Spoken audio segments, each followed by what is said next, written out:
Announcements బాధితులకు శుభవార్త. హైదరాబాద్ లో కన్సల్టేషన్ మరియు 3,500 రూపాయల colour Doppler test Avis hospitals లో ఉచితంగా పొందండి. నమస్తే రమగారు. నమస్తే జీ.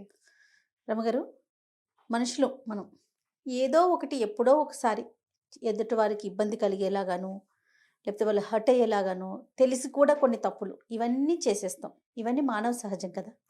అది మన దాకా వస్తే అమ్మ వాళ్ళు తప్పు చేశారు, లేకపోతే వాళ్ళు ఇట్లా బిహేవ్ చేశారు అంటాం. మన దాకా వస్తే అది లేనప్పుడు వెళ్ళిపోతుంది నలుగురితో నారాయణ కదండి. అంటే సిచ్యువేషన్ వస్తే గానీ మనం ఎట్లా యాక్ట్ చేస్తామో మనకు తెలియదు. అవును అవును, అప్పుడే మన స్వభావం కూడా బయటపడుతుంది రమగారు. అప్పటి వరకు చక్కగా ఉంటాము.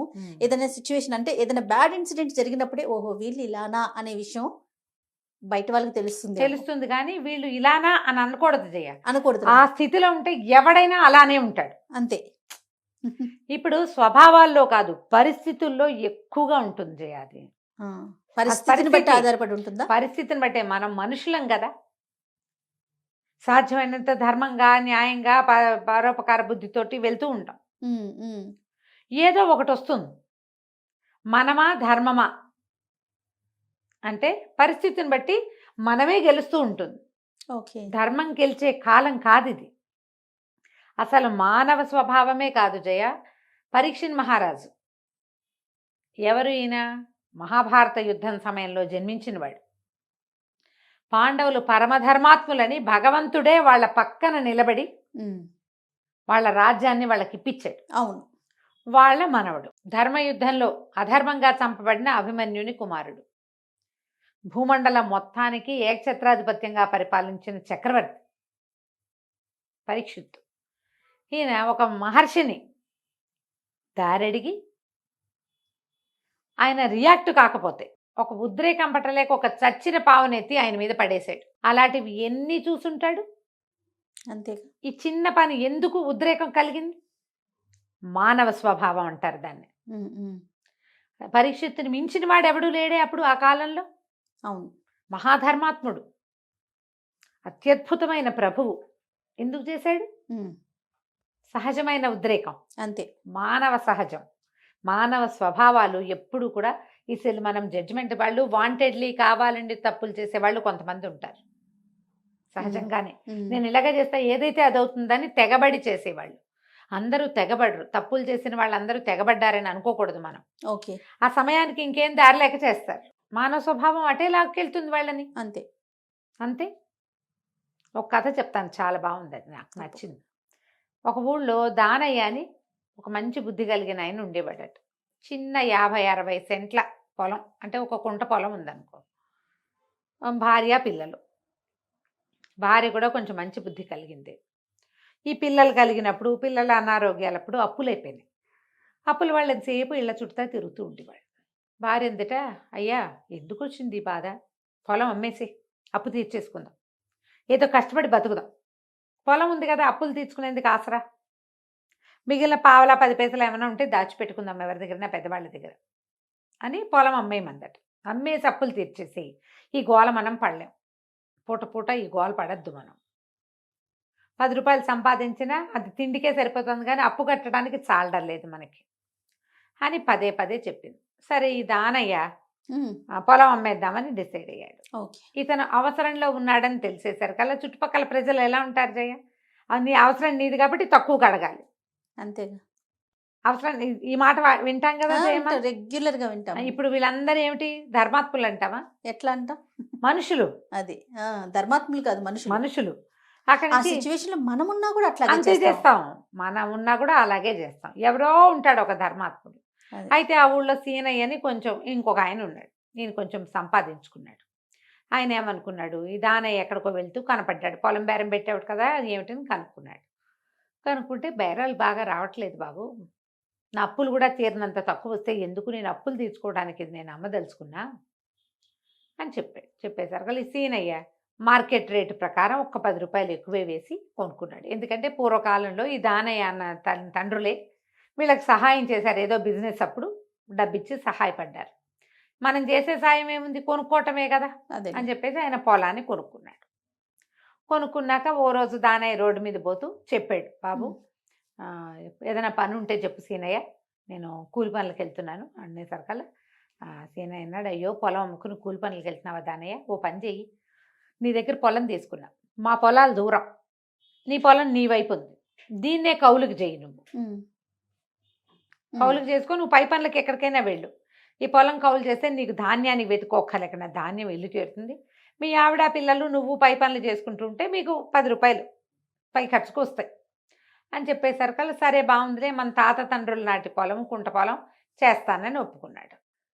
అయితే ఏమైంది, ఒకనాడు ఈయన తవ్వుతూ ఉంటే ఎప్పుడు లేనిది ఒక పక్కన ఒక చిన్న చెక్క కాస్త కోసుగా ఉందిట. ఈ సీనయ్య ఏం చేశాడు, గట్లన్నీ సరి చేస్తే ఆ కేసుగా ముక్క పోయిందిగా, అదంతా పొలంలో కలిసింది.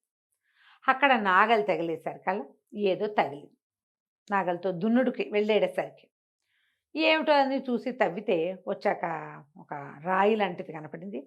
రాయిని లేవనెత్తి బయటపడితే రాయి కింద 2 లంకి బిందెలు దొరికినాయట. ఎడ్లని చేలో వదిలిపెట్టి ఆ 2 లంకె బిందెల్ని చేత్తో పుచ్చుకుని భుజాలు నెత్తి మీద పెట్టుకుని ఈ దానయ్య ఏం చేశాడు, సీనయ్య గారింటికి వెళ్ళాడు. వెళ్ళి చేలో దొరికినాయి, లోపల పెట్టుకో, నేను ఎడ్లు వదిలిపెట్టి వచ్చాను, వెళ్తున్నాను అన్నాడు. అనేసరికల్లా సీనయ్య అన్నాడు, అదేమిటయ్యా, అది నీ పొలం, నువ్వు నాకు అమ్మేవు, నీ పొలంలో ఉన్నాయి, నేను పెట్టినవి కావు కదా, నీవే, నువ్వు తీసుకుపో ఓకే అన్నాడు. దానయ్య అన్నాడు, అట తీసుకెళ్తాను, నేను ఎప్పుడూ అమ్మేసి నువ్వు ఇచ్చిన డబ్బులతో అప్పులు తెచ్చుకుని 10 పైసలు వెనకేసుకున్నా, ఈ పొలం నీది, నేను కౌలుదారిని, అక్కడ ఏమున్నా సరే అది నీకే చెందాలి, ఓకే నువ్వే తీసుకోమన్నాడు. ఇద్దరు బాధలాడుకున్నారు, నీదంటే నీది, నీదంటే నీదని. అక్కడి నుంచి ఏం చేశారు, గ్రామాధికారి ధర్మయ్య గారి దగ్గరికి తీసుకుపోయారు. తీసుకుపోతే ఆయన ఇదంతా విని, సరే ఇది పొలం దానే, ఇది సీనయ్యకి అమ్మాడు, కౌలు చేస్తున్నప్పుడు కనపడింది, చెరిసగం తీసుకోండి పోని ఓకే అనేసరికల్లా చెరిసగం తీసుకోవడానికి దానయ్య ఒప్పుకోవాలా, సీనయ్య ఒప్పుకోవాలా. ఇంతలో వాళ్ళ తమ్ముడు, ఈ ధర్మయ్య గారి తమ్ముడు గోపన్న అని కుర్రాడు, అతను వచ్చాడు. వచ్చి ఇదంతా విని ఏమిటో కథ అంతా విన్నాక అన్నాడు, నువ్వు ఉండన్నయ్య నేను చెప్తానని. దానయ్య సీనయ్య మీ ఇద్దరు ఏం చేస్తారంటే లంకి తీసేస్తాం, చెరుకో బిందా పట్టుకెళ్ళండి, 10 రోజులు మీ దగ్గర ఉంచండి, 10 రోజుల తర్వాత తీర్పు చెప్తాను. 10 రోజులు ఉంచుకోవడానికి సన్నద్ధమై ఓ బిందె అతను ఓ బిందె ఇతను తీసుకుపోయారు. బాగుంది. జరిగింది. అయితే వాళ్ళ నా అన్నయ్య అన్నాడు, ధర్మయ్య గారు గ్రామాధికారి, అదేం పనిరా, 10 రోజుల తర్వాత ఏం చెప్తాం తీర్పు, ఇవాళ వాళ్ళిద్దరూ చెరకో బిందె తీసుకోండి అంటే ఒప్పుకోలా, నేను చెప్పా, వాళ్ళు ఒప్పుకోవటం లేదు అంటే అతను నవ్వెట్ట గోపన్, అన్నయ్య నువ్వు అట్లా ఏమనుకో, 10 రోజుల తర్వాత వీళ్ళు తీర్పుకి రారు, చూడు కావాలంటే 10 రోజులు గడిస్తే ఇక వాళ్ళు రానే రారు అది అనేసరికి సరే 10 రోజుల తర్వాత ఒక 8వ రోజు 9వ రోజు రాత్రి ఈ సీనయ్య గోపయ్య ఏం చేశాడు, గోపన్న వాళ్ళ అన్నయ్య ధర్మయ్య గారిని వెంట పెట్టుకుని సీనయ్య వాళ్ళ ఇంటి వాకిట్లోను కాసేపు, దానయ్య వాళ్ళ వాకిట్లో కాసేపు నుంచోబెట్టాడు. సీనయ్య వాళ్ళ ఇంట్లోకి వెళ్తే సీనయ్య ఏమిటి, డబ్బులు ఉన్నవాడు. ముందు దానయ్య గారింటికి వెళ్ళారు. దానయ్య గారు పేదవాడు కదా, మరి డబ్బులు ఏం లేవుగా, లోపల నుంచి మాటలు వినపడుతున్నాయి, అతను ఎవరితోటో మాట్లాడుతున్నాడు. పాపం ఆ సీనయ్య తీసుకోమని అన్నాడు. శుభ్రంగా 2 లంకి పిందెలు మన పొలమే కాబట్టి మనం నేను తీసుకుని ఉంటుంటే 10 ఎకరాల పొలం కొనుక్కునేవాడిని, ఆడపిల్లలిద్దరికి లక్షణమైన పెళ్లిళ్ళు చేసేవాడిని, పెద్దవాడు ఎటాగు చేతికందేటి చిన్నపిల్లాడినైనా చదివించుకునేవాడిని, ఇక మళ్ళీ ఈ అప్పుల బాధలు అవి లేకుండా హాయిగా ఉండేవాడిని. ఏం చేయను, ఈ పని చేశా, ఈ ఒక్క బిందుతోటే సరిపెట్టుకోవాలి, 10 ఎకరాలు వస్తాయో రావో ఈ డబ్బులతో, పిల్లల పెళ్ళిళ్ళు ఉన్నాయి కదా, ఏం చేస్తాను అంటున్నాడు. ముందు ఇతను ఏమన్నాడు, దీని మీద నాకే హక్కు లేదన్నాడు. అక్కడి నుంచి వీళ్ళు సీనయ్య గారింటికి వెళ్ళారు. సీనయ్య గారి వాకిట్లో ఎవరితోటో మాట్లాడుతున్నాడు, వీళ్ళు పక్కన నిలబడ్డారు. ఆ సీనయ్య అంటాడు, మనం పొలం కొంటే అందులో మట్టి మశానం రాయి రప్పతో పాటు లోపలే ఉంటే అది కూడా మందే, మట్టి మశానంతో పాటు అక్కడ ఉన్నవి కూడా మనవే, అక్కడికి ఆ దానయ్య చెప్తూనే ఉన్నాడు, నీ పొలం నువ్వు కొనుక్కున్నావు, నువ్వు ఉంచుకో దానయ్య అని సీనయ్య అని చెప్పాడు, నేనే ఒప్పుకోలేదు,